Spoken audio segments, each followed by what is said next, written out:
Revenir sur le personnage de Judas Iscariote, dont on nous dit finalement qu'il était le seul judéen parmi les apôtres de Jésus, lesquels étaient des hommes de Galilée. Ça me paraît fondamental comme information. Je ne reviendrai pas sur le problème de la trahison de Judas, mais sur le fait que les apôtres étaient tous ou presque des Galiléens. Et ça vient renforcer bien évidemment la thèse d'un Messie venu pour les Israélites, c'est-à-dire pour les Galiléens. Puisque les Galiléens font partie intégrante, bien sûr, de l'ancien royaume d'Israël. Alors qu'en outre, ce Judéen, d'ailleurs qui porte bien son nom, Yehuda, ça veut dire le Judéen finalement, et trahit Jésus, n'a rien de si extraordinaire que cela, puisque précisément, il était Judéen et non pas Galiléen et non pas Israélite. Je crois que c'est le mot que j'emploie maintenant. Les Bnei Israël, ce sont des Israélites. Même si le mot a été employé par erreur et à tort par les Juifs pendant toute une époque, et qu'il est également aujourd'hui utilisé pour qualifier les citoyens d'Israël, ce sont des gens qui appartiennent, qui relèvent, qui descendent du royaume du Nord. C'est pour ça que je viens de créer le mouvement pour des Israélites pour Jésus, qui me paraît plus pertinent que le mouvement des Juifs pour Jésus. Là, je crois qu'il y a un malentendu.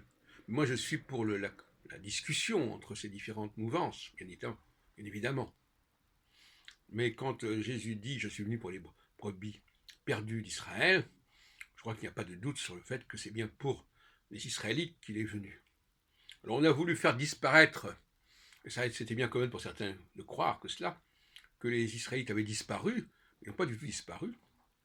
C'est finalement toute la dynamique chrétienne s'articule, selon moi, sur justement cet héritage israélite. Alors on nous dit bien sûr que dans l'Exode, on parle des fils d'Israël et que donc par conséquent, Moïse a bien sauvé les fils d'Israël. Mais à mon avis, c'est un texte qui a été trafiqué par les tenants de la thèse du courant du camp israélite, et ils ont inventé un Moïse qui fait pendant au Cyrus qui a été le Messie finalement des Judéens, et Moïse l'Égyptien, puisque Cyrus était le Perse, et Moïse l'Égyptien est le Messie des Israélites. Et je crois que c'est un point qu'il faut absolument reconnaître et qui évite beaucoup de problèmes.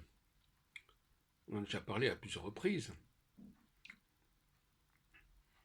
Il suffit de dire, voilà, bon, effectivement, notamment pour le péché originel, bon, ben voilà, les Judéens ont reproché aux Israélites d'avoir péché à plusieurs reprises. Les prophètes reprennent ces accusations, que ce soit notamment chez Éliaou et bien d'autres. Et aussi on parle du pardon qu'on peut accorder à ces Israélites.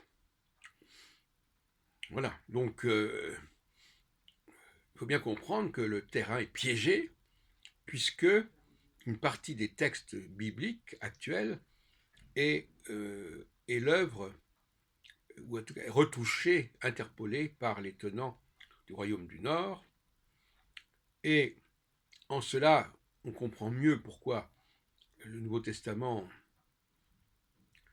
est précédé de l'Ancien Testament, parce que cet Ancien Testament est un Ancien Testament truqué et qui est au service du royaume du Nord et donc au service de la messianité de Jésus qui est le Messie du royaume du Nord, le Messie des Israélites.